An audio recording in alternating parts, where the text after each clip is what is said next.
सभी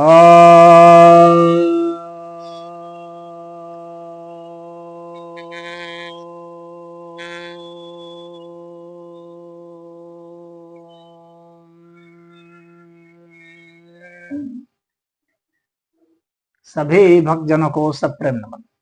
तो आज आपकी जिज्ञासा का समाधान लेकर आया हूं। एक जिज्ञासा यह आई है कि क्या ईश्वर ने मनुष्य को स्वतंत्रता दे रखी है? यदि हाँ, तो मनुष्य को जन्म देने के पहले क्या मनुष्य से उसकी इच्छा जानी गई?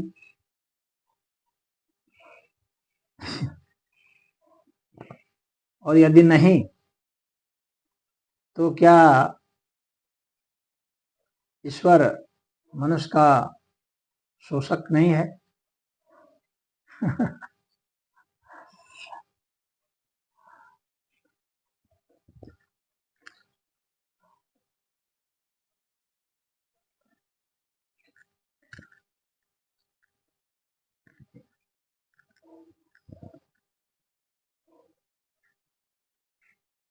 स्वतंत्रता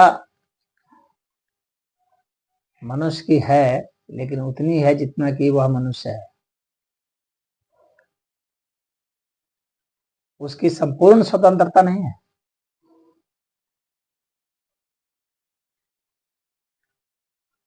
अगर संपूर्ण स्वतंत्रता होगी तो फिर अन्य की स्वतंत्रता कहां जाएगी?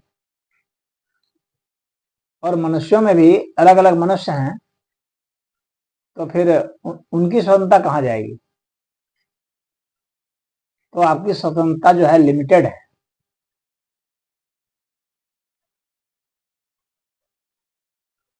पूर्ण स्वतंत्र सिर्फ ईश्वर है, क्योंकि ईश्वर के अंतर्भूत सबकी सत्ता है।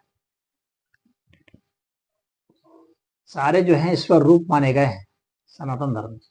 अगर आप ईसाई मत के हिसाब से, इस्लाम के मत के हिसाब से अगर आप ईश्वर की अवधारणा लेकर के ये प्रश्न पूछ रहे हैं, तो मैं बता दूं कि वहां पर तो जो है कुछ ऐसी स्वतंत्रता जैसी तो कोई बात है ही नहीं। वहां तो कह दिया हो जा और हो गया। लेकिन यहाँ पर तो स्वतंत्रता है। स्वतंत्रता इस अर्थ में है कि आप शाश्वत हैं, सदा थे, सदा हैं, सदा रहेंगे। आपको ईश्वर ने रचा नहीं। सनातन धर्म में जीवात्मा को ईश्वर ने रचा नहीं है। ये सदा थे, सदा हैं, सदा रहेंगे। लेकिन उन धर्मों में, तथाकथित धर्मों में, मतलब संप्रदाय मान लीजिए सही अर्थ में, तो या मत मान लीजिए, तो उनमें जो है वो ईश्वर ने रच दिया है मनुष्यों को, तो पैदा कर दिया है, तो उनसे कुछ पूछा उछा नहीं गया है। अब यहाँ क्या सनातन धर्म में क्या है? क्या यहाँ पे पूछा गया है? तो यहाँ पर यह है कि जो जीवात्मा है, जो सदा था, सदा है, सदा रहेगा, वह अपनी इच्छा से वो इच्छा करता है। उसको स्वतंत्रता दी गई है कि वो इच्छा कर सकता है। उस इच्छा की पूर्ति होगी, इसकी स्वतंत्रता नहीं है। इच्छा करने की स्वतंत्रता है, न कि इच्छा पूर्ति की स्वतंत्रता। तो आप इच्छा तो कर सकते हैं, लेकिन पूरी होगी या नहीं इसका फैसला ईश्वर करेंगे। तो आप इच्छा तो कर सकते हैं, कोई भी इच्छा कर सकते हैं। आप ये इच्छा कर सकते हैं कि मैं गधा बन जाऊं, काश मैं गधा बन जाता, काश मैं मछली बन जाता, काश मैं बच्चा बन जाता। एक बुढ़ा जो इच्छा कर सकता है कि मैं बच्चा बन जाता, लेकिन वह इच्छा तो कर सकता है, पूर्ति की गारंटी नहीं। पूर्ति होगी या नहीं ये ईश्वर निर्धारित करते हैं, और ईश्वर का जो विधान है वह निर्धारित करता है। ईश्वर ने जो विधान बना रखे, तो उस विधान के तहत ही कोई घटना घटेगी। मन मानिए आपकी इच्छा के मुताबिक घटना नहीं घटेगी। आप एक कल्पना तो कर सकते हैं। तो जो आप जन्मते हैं, मनुष्य जन्मता है, तो वह इच्छा किया है, इसलिए वह जन्म हुआ है। तो जन्मने में उसकी इच्छा तो है, उसने इच्छा की तो वह जन्मा। लेकिन उसने जैसी इच्छा की वैसा ही जन्मेगा ऐसा नहीं। वह किस प्रकार से जन्मेगा ये कर्म का विधान तय करेगा।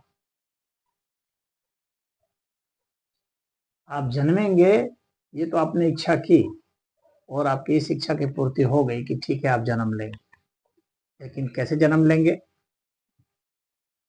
तो यह जो है परमात्मा निर्णय करेंगे। और जब व्यक्ति जन्मता है, जैसा भी जन्म लेगा, तो वहां से वह कुछ सीखेगा, कुछ संस्कार उसमें आएंगे, फिर उस संस्कार के अनुसार से जो है कुछ वो अनुभव भोगना चाहेगा, तो फिर उसकी चाहत के हिसाब से फिर जो है उसको अगला जन्म मिलेगा। तो यहाँ पर जो आपकी इच्छा है और जो आपके कर्म है, आपकी जो प्रवृत्ति है, ये भी कारण है।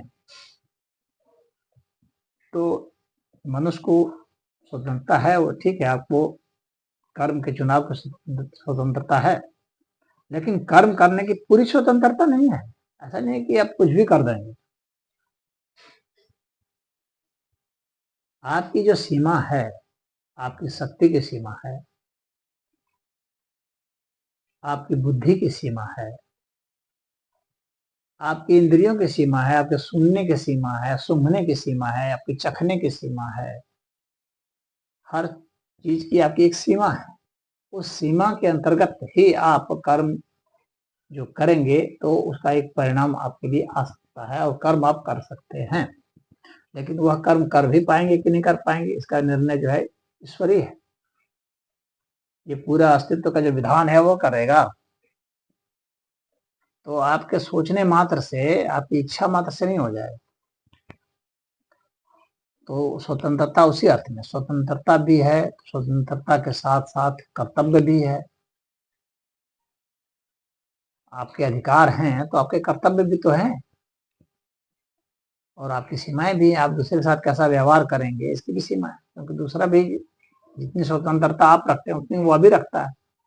जब आपकी स्वतंत्रता और उसकी स्वतंत्रता टकराएगी आपस में, तो फिर निर्धारण करने की जो विधि है उससे होगा कि आपकी शक्ति कितनी है, उसकी शक्ति कितनी है, आपकी इच्छा संकल्प कितना है, उसकी इच्छा संकल्प कितना है, आपकी इंद्रियां कैसी है, उसकी इंद्रियां कैसी है, आपके समर्थक कितने हैं, उसके समर्थक कितने हैं, उसके वातावरण कैसे हैं, आपके वातावरण कैसे हैं, और पूरा अस्तित्व आपके और उसके अलावा जो अस्तित्व है वह क्या निर्णय कर रहा है, वह किसके पक्ष में जा रहा है, उसके आधार पर जो है घटना घटेगी।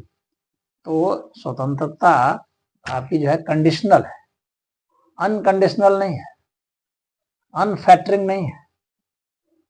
उसमें कुछ शकल है, कुछ जो है बंधन है, कुछ जंजीरें हैं, मन माना नहीं है। अब यह जो बात पूछी है कि अगर नहीं है तो शोषक है ईश्वर, तो ईश्वर शोषक तो यहाँ नहीं सिद्ध होता है, क्योंकि ईश्वर जो है यहाँ का जो वैदिक कंसेप्ट है वो अलग है। यहाँ तो ईश्वर जो है, ईश्वर के ही सारे स्वरूप, तो ईश्वर अपना ही शोषण कैसे करेगा। और वहां पर क्या है कि ईश्वर अलग है और इंसान अलग है। वहाँ इंसान अलग है, यहाँ ईश्वर अलग है, मनुष्य अलग है। हाँ, लेकिन जो यहाँ मनुष्य है वैदिक धर्म में, वह जो ईश्वर का ही रूप है। और वहां पर ईसाई मत में या आपके इस्लामिक मत में, कोई भी अब्राहमिक या यहूदी का भी जो मत है, तो उसमें ऐसा नहीं है। उसमें तो ईश्वर जो है आप कह सकते हैं कि शोषक है, उसने बना दिया, उसकी इच्छा उसने बना दी। अब वो जब चाहे तब उसको तोड़े, उसको डाल दे, उसको इनाम दे, उसको पुरस्कार दे, उसको दंड दे, वो उसकी इच्छा है। लेकिन यहाँ पर ऐसा नहीं है। यहाँ पर है कर्म विधान के हिसाब से, जैसा कर्म करोगे उसके अनुसार से ही विधान होगा। जैसी इच्छा करोगे, जैसा कर्म करोगे, जैसा विचार करोगे, जैसे भाव रखोगे, उसके अनुसार से ही यहाँ पर विधान है। लेकिन वहां पर नहीं। तो वहां आप यह आरोप लगा सकते हैं वहां के ईश्वर के कॉन्सेप्ट पर कि वहां कुछ मनमाना ईश्वर है, अनुशासनहीन ईश्वर है। वहां जो चाहे सो कर देता है, यानी उसके खेल के विधान नहीं है, बस यही है कि वो जो चाहे सो कर देता है। तो वहां पर आप कह सकते हो कि ईश्वर तो फिर शोषण कर रहा है हमारा,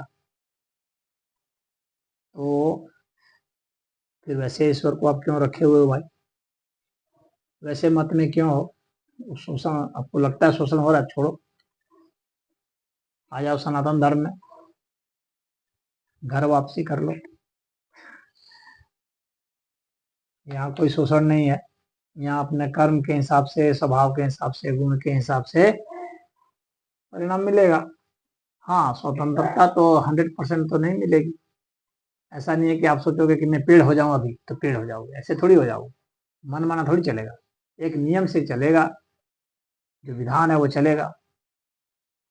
ऐसा सोचोगे कि मैं अभी ये हूँ, अभी एक ही क्षण में मैं जो है मच्छर बन जाऊं, एक ही क्षण में मैं बैक्टीरिया बन जाऊं, अगले ही क्षण में मैं शेर बन जाऊं, तो इस तरह से एक इस कल्पना के हिसाब से थोड़ी चलेगा। तो इच्छा की स्वतंत्रता जो है, इच्छा पूर्ति की स्वतंत्रता नहीं है, तो स्वतंत्रता कंडीशनल है, कंडीशनल होनी भी चाहिए, नहीं तो अराजकता हो जाएगी, फिर वो सिस्टम ही नहीं रहेगा, फिर सबकी पूर्ति नहीं हो सकती, हर आदमी इच्छा करेगा एक दूसरे को, वो एक आदमी इच्छा करेगा कि सब मर जाए, और वह भी व्यक्ति इच्छा करेगा जिसके बारे में आपने इच्छा की एक मर जाए, वो भी इच्छा करेगा कि आप भी मर जाए, फिर क्या होगा, फिर स्वतंत्रता कहाँ गई।